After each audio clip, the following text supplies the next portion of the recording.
আবার ধরে ধরে দেখাইতেন, এটা অনেক বড় জিনিস। মানে এটা ধরতে গেলে, এটা দেখছেন, এটা দেখাও যায়, জিনিসটারে দেখাও যায়, এক জায়গায় লুকাই থাকে।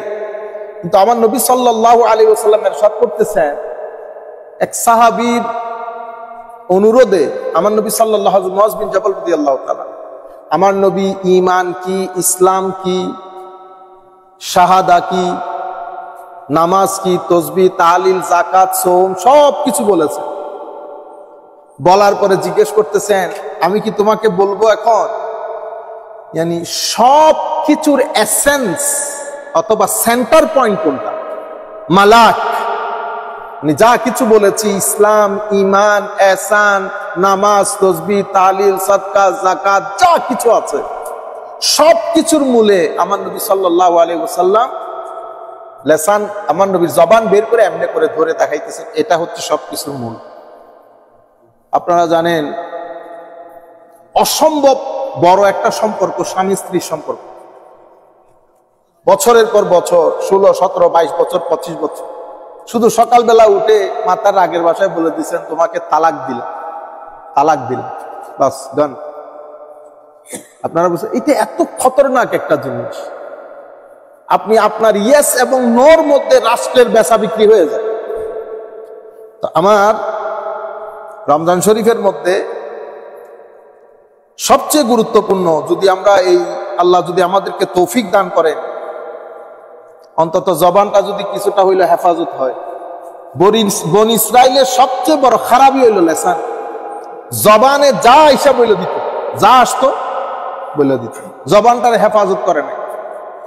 আমার নবীর সাহাবায়ে কেরাম ছিল সবরের পাহাড়, জবান চালাইতো না যেখানে সেখানে। পুরা দুনিয়া আমার নবীর সাহাবায়ে কেরামের উপর। ভাই ফারুক আজমের মতো সাহাবী চুপ করে বসে আছে 13 বছর মক্কা শরীফে, হেন কোনো অত্যাচার নাই আমার নবীর উপর করে নাই। অথচ ফারুক আজম কাবা শরীফের গিলাপের নিচে দাঁড়াই বলতেছে, আজকে থেকে কোনো মায়ের ছেলে দিকে আয়ো আমার নবীর সামনে। কিন্তু আমার নবীর উপর কোরআনের আয়াত নাযিল হয়েছে, জিহাদ, ওয়াজাহিদহুম বিহি জিহাদান কাবীরা, তোমরা তাদের সাথে সবচেয়ে বড় স্কেলে জিহাদ করবা। তো সবচেয়ে বড় স্কেলে জিহাদ কি? তো বিসসবর, ধৈর্যের সাথে, কোনো অস্ত্র আসবে না। তো even for self defense you are not allowed to take up arms in these 13 years. So 13 years how gonna survive? But you will survive with patience. Bas. Faruk আজমের মতো সাহাবী চুপচাপ ধৈর্যের সাথে। হযরত আলী কাররামাল্লাহু ওয়াজহাহুল কারীম, যাকে আসাদুল্লাহিল গালিব বলতো, যাকে দেখলে মক্কার কুরাইশরা ফেস টু ফেস যুদ্ধ করতে চাইতো না, ফারুক আজমকে দেখলে ফেস টু ফেস, তখনকার একটা সিস্টেম ছিল ফেস টু ফেস যুদ্ধ, ফারুক আজমের ফেস টু ফেস যুদ্ধ করতো না। হযরতে আমির হামজা রাদিয়াল্লাহু তাআলা আনহুর সাথে ফেস টু ফেস যুদ্ধ করতো না, খালিদ বিন ওয়ালিদের সাথে ফেস টু ফেস যুদ্ধ করতেন। এগুলা মুসলমানদের বীর। কিন্তু আমরা আনফরচুনেটলি আমরা জাতির কাছে তুলেও ধরতে পারি নাই, আমরা মরতে মরতে মরার আর বাকি নাই। আমি বলতে চাচ্ছিলাম ফারুক আজম, উসমান, হযরত আলী, এই সমস্ত বড় বড় সাহাবায়ে কেরাম জবানও চালান নাই, ধৈর্য ধরতে বলছে, ধৈর্য ধরছে, কিছু করার নাই। এটা আমার নবীর শান। মুসা আলাইহিস সালামের মতো ছিল না আমার নবীর সাহাবায়ে কেরাম। মুসা আলাইহিস সালাম, হযরত ঈসা আলাইহিস সালাম যখন বলছে মান আনসারি ইলাল্লাহ ক্বালাল হাওয়ারিয়ুনা নাহনু আনসারুল্লাহ, সাহায্য কে করবে? আমরা করব সাহায্য, আমরা আল্লাহর সাপোর্টার, আমরা করব সাহায্য। তো কিরকম সাহায্য? তো যতটুক পারে ততটুক, যখন দেখে যে মানুষ বেশি তো পিছনে দৌড় মারে। অথচ আমার নবীর 313 জন সাহাবী, মতান্তরে 312, কেউ আরো কম, এই 313 জন সাহাবীর মধ্যে ম্যাক্সিমাম সাহাবী বাঁশও খাইতে পারতো না, বৃদ্ধ সাহাবী, কোনো, এরা তো ওয়েল ট্রেইনড না। আমার নবীর ক্লাস সাহাবায়ে কেরাম যারা যুদ্ধ করতে পারতেন, এদের সংখ্যা একেবারে ভেরি ফিউ। আমরা কালকে আলাপ করবো ইনশাআল্লাহ। কিন্তু হায় হায় বেচাইন ছিলেন আমার নবী। তার আগের রাতে আল্লাহর দরবারে হাত তুলে বলতেছে, আল্লাহ, এই সামান্য সংখ্যক লোক আমার, এরাও যদি কালকে শেষ হয়ে যায়, দিন শেষ, দিন শেষ। আমার আল্লাহ বলতেছেন, হাবিব, দিন শেষ হবে না, আপনি আগিয়ে যান, আমার ফেরেশতারা এসে আপনাকে সহযোগিতা করবে। যুদ্ধের ময়দানে মার মার কাট কাট হয়তো কোনো সাহাবী নাই, কিন্তু অদৃশ্যের মার আছে। কিন্তু আজকে অদৃশ্যের মার বন্ধ হয়ে যায় না, এটা আমার আল্লাহর ওয়াদা। আমার আল্লাহ কোরআন শরীফে ওয়াদা দিয়েছেন, ওয়ালাউ আন্নাহুম আমানু, যদি তোমরা মুমিন হয়ে যাও আমি তোমাদেরকে কথা দিচ্ছি, লা ফাতাহনা আলাইহিম বারাকাতিন মিনাস সামাই ওয়াল আরদ, আসমান জমিনের সমস্ত বরকতের দরজা তোমাদের জন্য উন্মুক্ত করে দেব। এটা আল্লাহর ওয়াদা। এবং আল্লাহ রাব্বুল আলামিন এই যে আউলিয়া কেরাম দিক বিদিক ছোটাছুটি করেছেন, এদের বরকতের দরজা কে খুলেছে? শাহজালাল ইয়েমেনির জন্য বরকতের দরজা কে খুলেছে? আমি সিলেট হবিগঞ্জ থেকে আসার সময়, লাখাই গ্রাম আপনাদের ওদিক থেকে আসার সময় এক রাস্তা দিয়ে আসতেছিলাম, আমাকে ওখানে আমাদের লোকজন স্বাভাবিক জানাজানি হয়ে যায় কোন রাস্তা দিয়ে যাচ্ছে, আমাদের ছেলেপুলে ওই এলাকার 20-30 জন ছেলে হবে। কি এক আজীব মোহাব্বত, টাকা নাই পয়সা নাই, অনেক ছেলেপুলে। ওখানে বিশাল করে ব্যবস্থা করছে এক হোটেলে মানে আপনাদেরকে চা খাইতে বললো, খাবেন না, ওইরকম হোটেল আর কি, রাস্তা গ্রামের ভিতরে বসলাম। তখন আমাকে বলতেছে, হুজুর এখানে একটা ওলি হযরত শাহজালাল ইয়েমেনি রাদিয়াল্লাহু তাআলা আনহুর সাথে আসছেন, ওনার সহচরের একজনের আস্তানা আছে। আমি বললাম কত দূর? হুজুর একটু উপরে। আনলাম, দেখো ভাই আমি বেশি উপরে উঠতে পারবো না, একটু উপরে বলে যতটুক উপরে আমাকে নিয়ে গেছে, আমি এই বয়সে এই যুগে এসে হাঁপাই গেছি। ওই যুগে আল্লাহর ওলি, আপনি চিন্তা করে দেখেন তো, লাইট নাই কিছু নাই, তাদেরকে কে লুক আফটার করেছে? আল্লাহ রাব্বুল আলামিন করেন ব্যবস্থা, এই যুগে আল্লাহ রাব্বুল আলামিন করেন ব্যবস্থা। কিন্তু আমাদের ওই যে মানে মেটেরিয়াল দুনিয়া আমাদের ইমানের যে ভিত্তি নষ্ট করে দিয়েছে। প্রত্যেকে আপনি ইমানের ভিত্তি ঠিক করবেন, 8 রাকাত তারাবির পরে মারামারি লাগে বের হওয়ার জন্য, মনে হয় যেন 8 রাকাত পরে বের হয়ে যাওয়া এটা একটা বড় সওয়াবের কাজ। বুঝতে পেরেছেন? বড় এক আজীব দুনিয়া। আমার ছেলেটা স্কুলে যাবে, they will go, no problem. আমার কিছু ভাই অফিসে যাবেন, they will go, no problem. কিন্তু এমন এমন ভাই চলে যায়, আমি তো জানি আপনি বাসায় গিয়ে কি করবেন, ফেসবুক কি পাবেন, কিন্তু আপনি এমন ভাবে দৌড় দেন মনে হয় যেন এখন বের হয়ে না গেলে তো জান্নাতের দরজা বন্ধ হয়ে যাবে। আর আমরা সব এই জাহান্নামের দরজা নিয়ে বসে আছি। এই আন্দাজ নিয়ে মুসলিম দুনিয়া এইভাবে। আপনি আজকে কেন পণ্ডিত হয়ে গেলেন? শত শত বছর ধরে, হাজার হাজার বছর ধরে মুসলমানদের দুনিয়া এভাবে চলে আসতেছে। আগে ছিল না, অনেক মানুষ করতে পারতো না, 4 রাকাত করছে, 5 রাকাত, 2 রাকাত করেন না, অসুবিধা নাই। আমাদের ঘরের মা বোনরা অসুস্থ থাকলে, আমাদের বাবারা অসুস্থ থাকলে 2 রাকাত অন্তত পড়ে না বরকতের জন্য, না পড়ে কেমনে ঘুমাবে? ইমান দেখছেন এদের? এক মুরব্বী আমাকে গত কিছুদিন আগে বলতেছে, হুজুর তারাবি না পড়ে শুয়ে গেছিলাম, ঘুম আসতেছিল না। কি মহব্বত দেখছেন? আমাকে এই বুড়া বয়সে বলতেছে, হুজুর শুয়ে গেছিলাম, ঘুম আসতেছে না কোন রকম। বললাম কি বলেন, তারাবি অসুবিধা? আমি আপনাকে বলছি না পড়তে হবে না। হুজুর পড়তে আমি বুঝতেছি, কিন্তু এই রু তো মানতেছে না। তো অজু কেমনে করছেন? মানুষজন তো শুয়ে গেছে, তো কোন রকম আল্লাহ আল্লাহ করে অজু করে ফেলছে, করে তো বসে নামাজ পড়া 2-4 রাকাত করে তো শুয়েছি, তো ঘুম আসছে। এগুলার ইমান বলে। আর আপনি এই জন্য আপনার সিজদার মধ্যে কোনো যোগ নাই বেটা, মেটেরিয়াল নামাজ পড়ে। আপনার রুকুর মধ্যে বুকে হাত দিয়ে বলেন, রুকুর মধ্যে কোনো মজা পান? সিজদার মধ্যে কোনো মজা পান? কোনো যোগ শোক নাই, আপনি যেভাবে আসেন ওভাবে চলে যাচ্ছেন। বহুত মজাদার জিনিস। এশকে ইলাহি বড় আজীব জিনিস, আমার আল্লাহর মোহাব্বত বড় আজীব জিনিস। আশেকও কান্দে, মাশুকও কান্দে, এ কেন কান্দে এ জানে না, ও কেন কান্দে ও জানে না, কিন্তু দুইজনই কান্দতেছে। এগুলাকে এশক বলে, মোহাব্বত বলে। এই বন্ধনে যদি আবদ্ধ হইতে না পারেন তো ইমানের টেস্ট পাওয়া যায় না। এই জন্য আমার নবী বলতেছেন, হ্যাঁ আমার সাহাবায়ে কেরাম, ইমানের টেস্ট আছে। যদি ইমানের টেস্ট পেতে চাও তো আমাকে সবচেয়ে বেশি মহব্বত করতে হবে, নাইলে ইমানের টেস্ট নেই। আমার নবী সাল্লাল্লাহু আলাইহি ওয়াসাল্লাম আরো ইরশাদ করতেছেন, ইমানের টেস্ট পেতে হলে তোমার মুসলমান ভাইয়ের জন্য সেটা পছন্দ করো যেটা তুমি নিজের জন্য পছন্দ করো। এখন আপনার ঘরের মধ্যে মিষ্টি একটা আসছে, আপনার ঘরের মধ্যে কাপড় একটা আসছে, আপনি এটা পরবেন না, বিসমিল্লাহ করে হুজুরের কাছে নিয়ে আসছেন। আচ্ছা, আপনার ঘরের মধ্যে খাওয়া দাওয়া আসছে, আপনি সেটা খাইতে পারেন না, বিসমিল্লাহ করে মসজিদে নিয়ে আসছেন। কিছুদিন আগেও দেখছি না, আপনি উল্টা পাল্টা জিনিস মসজিদে আনবেন না।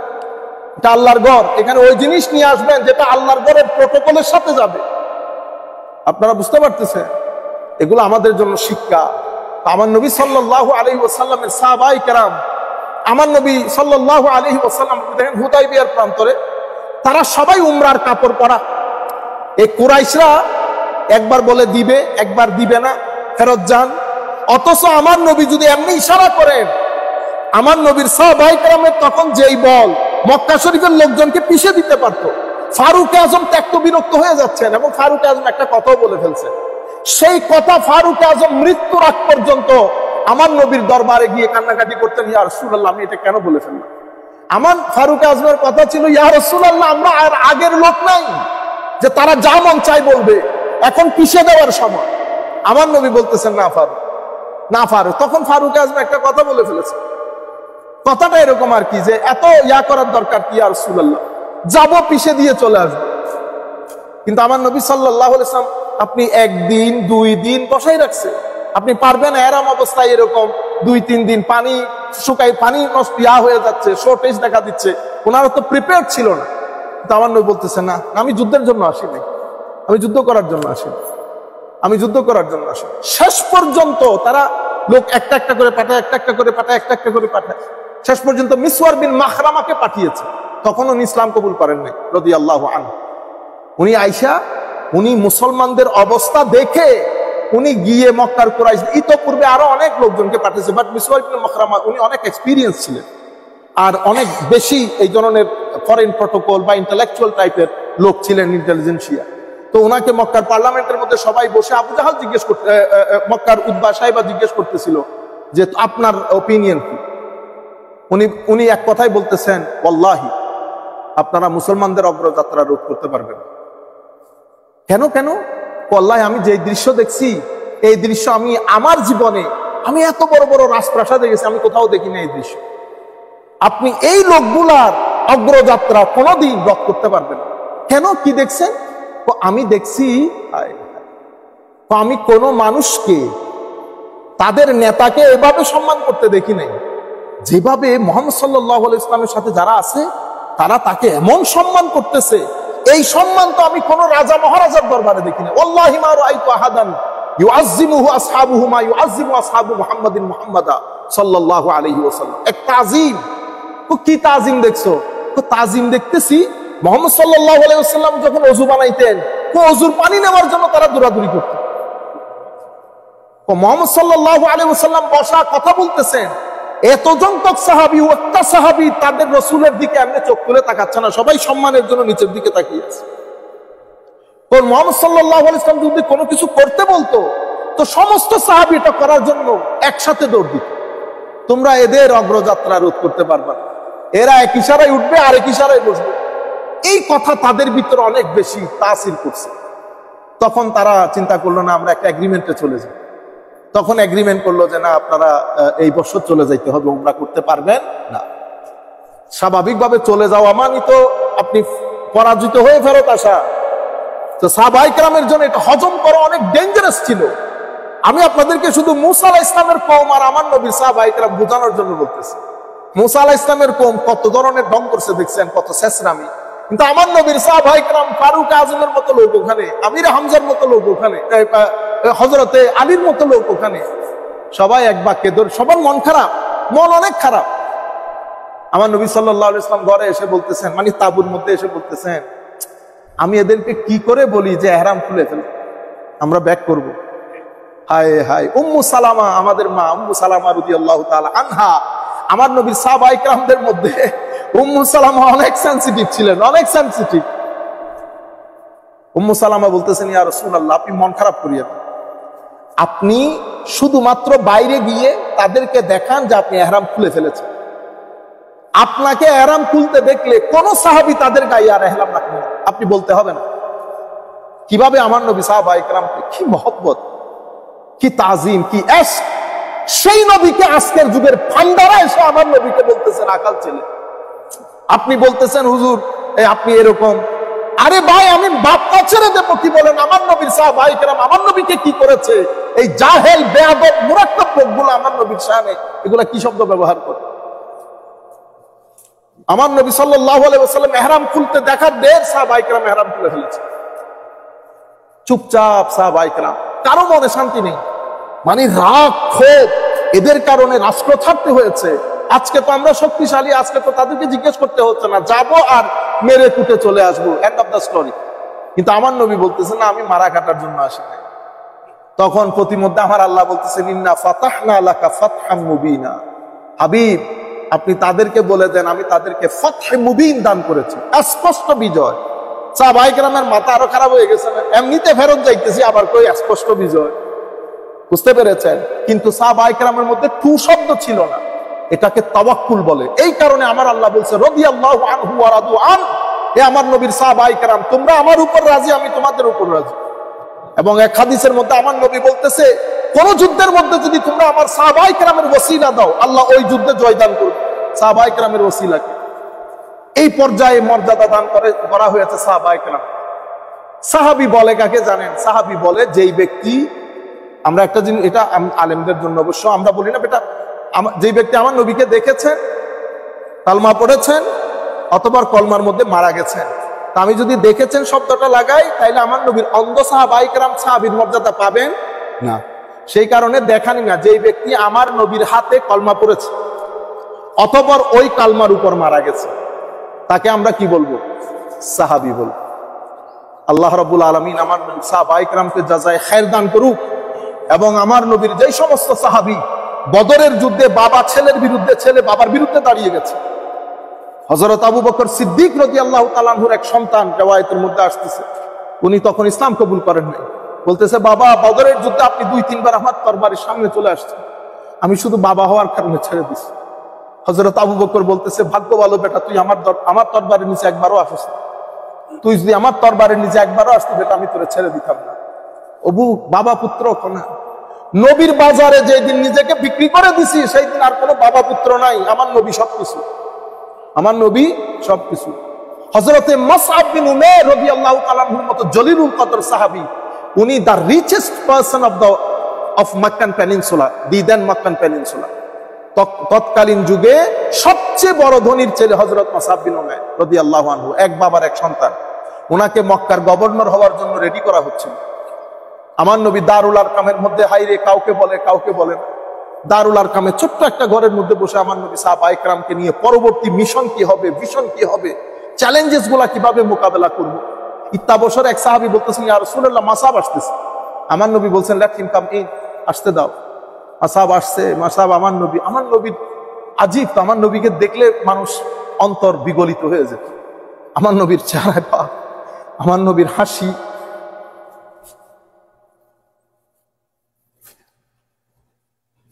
মুসআব বিন উমাইর আসলেন, আসার পরে কালমা পড়লেন। হায় হায়, এই কথা যখন মুসআবের ঘরে গেছে, মা বাপ তো মুসআবের জন্য বাঁশ নিয়ে অপেক্ষা করছে। মুসআবকে বাইন্দা রাখছে, মারছে, কাটছে। মুসআব বলতেছে, আমারে পুরা মেরে ফেললো, আমি আমার নবী ছাড়তে পারবো? আপনারা শিরক শিরক শিরক শিরক লটকান। পরবর্তীতে শেষ পর্যন্ত মুসআব বিন উমাইর একদিন পালিয়ে আসছে আমার নবীর দরবার। তখন আমার নবীর সাথে তখন মদিনা শরীফের লোকজনের সাথে কানেকশন হয়ে গেছে। তখন আমার নবী মুসআব বিন উমাইরকে বলেছে, তাইলে তুমি মদিনা শরীফ চলে যাও। আমার নবীর পক্ষ থেকে প্রথম রিপ্রেজেন্টেটিভ মদিনা শরীফের, এই জন্য মুসআব বিন উমাইরকে বলে the first ambassador of Islam, প্রথম অ্যাম্বাসেডর, যেটাকে আধুনিক ভাষায় অ্যাম্বাসেডর বলে। উনি ওখানে গেলেন, লোকজনকে তৈরি করতে লাগলেন। Musab bin Umair was successful ambassador. Protocol দারুণ ছিল মক্কার ইহুদিদের সাথে। উনি পলিসি মেকিং এর ক্ষেত্রে, প্রটোকলের ক্ষেত্রে হি ওয়াজ এক্সিলেন্ট। আমার নবী ওয়াজ ভেরি হ্যাপি। উনি মাঝখানে একবার আসলেন আমার নবীর সাথে সাক্ষাৎ করতে। ওনার মা বাবা তো চিন্তা করতেছেন, অন্তত আজকে হইলেও সে আমার সাথে আগে আসবে। উনি আমার নবীর দরবারে গেলেন, মদিনা শরীফের সমস্ত রিপোর্ট দিলেন, দেওয়ার পরে মা বাবার কাছে আসছে। এটা নিয়ে মা বাবা চিল্লা ফাল্লা যে আজকের দিনেও। তখন উনি বলতেছেন, যেই শহরে আমার নবী আছে মা, সেই শহরে আমি আগে নবী, পরে দুনিয়া।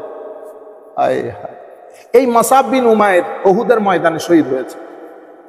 উহুদের ময়দানে যখন ওনার ডান হাত কেটে ফেলা হয়েছে, তখন উনি বাম হাতে ধরেছেন।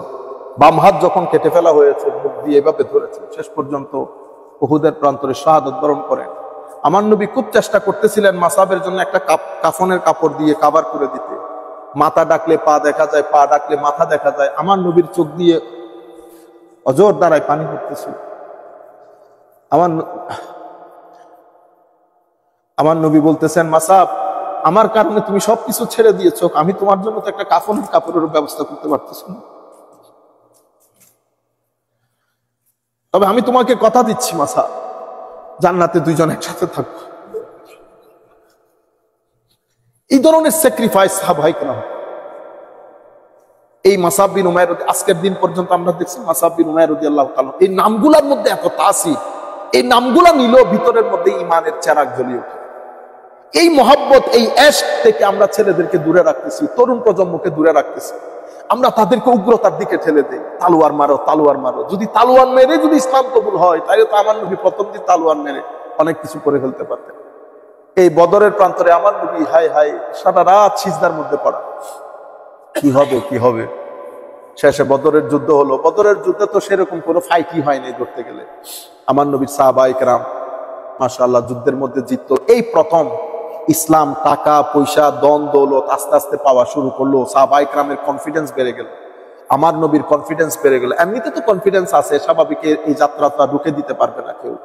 তবে বদরের যুদ্ধ এটা একটা ডিসাইসিভ ফ্যাক্টর ছিল। কুরাইশরা স্বপ্নের মধ্যেও কল্পনা করে নাই তারা এই মাইর খাবে। যাই হোক, শেষ পর্যন্ত যা হওয়ার তা আমি বলতে যেখান থেকে চেয়েছিলাম জবান, আমার নবী সাল্লাল্লাহু আলাইহি ওয়াসাল্লাম ইরশাদ করছেন, দুইটা হাদিস বলে শেষ করে দেব।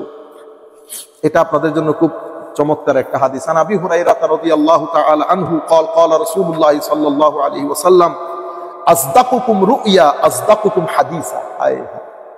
তো তোমাদের স্বপ্ন যদি সুন্দর করতে চাও তো তোমাদের এটাকে ঠিক করো। যারা কথায় অনেক সত্যবাদী তাদের স্বপ্ন অনেক দারুণ। কিরকম? রুইয়া সালাসা, স্বপ্ন তিন ধরনের হয়।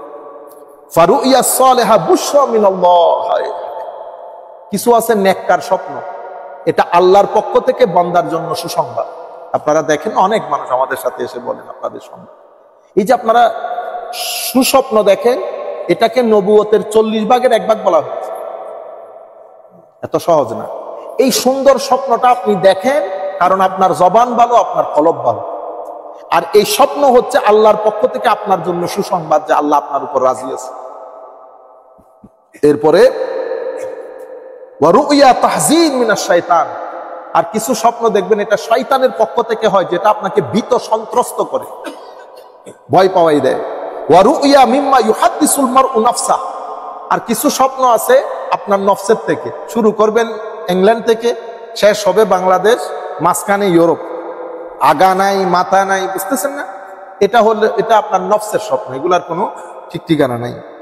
ফাইন রাআয়া আহাদুকুম ফাইন রাআ আহাদুকুম মা ইয়াকরাহু, যদি স্বপ্নের মধ্যে কোনো ভয়ঙ্কর কিছু দেখেন যেটা আপনি ভীত সন্ত্রস্ত হয়ে যান, ফালিয়াকুম ফালিয়ুসাল্লি ওয়ালা ইউহাদ্দিস বিহান নাস, তাইলে আপনি উঠে 2 রাকাত নফল নামাজ পড়বেন, আপনার এই স্বপ্নের কথা কাউকে বলবেন না। উঠে 2 রাকাত নফল নামাজ পড়বেন, এই স্বপ্নের কথা কাউকে বলবেন না। আমার নবী সাল্লাল্লাহু আলাইহি ওয়াসাল্লাম ইরশাদ করেছেন, আন আনাস ইবনে মালিক রাদিয়াল্লাহু তাআলা আনহু আন্না রাসূলুল্লাহ সাল্লাল্লাহু আলাইহি ওয়াসাল্লাম قال আলাইকা বিহুসনিল খুলুক ওয়া তুলিস সামত। আমার নবী বলতেছেন, তোমরা চরিত্রটা সুন্দর করবা আর লম্বা সময় পর্যন্ত চুপ থাকার অনুশীলন করবা। To be silent for long time, this is very very good for your spiritual life, spiritual health.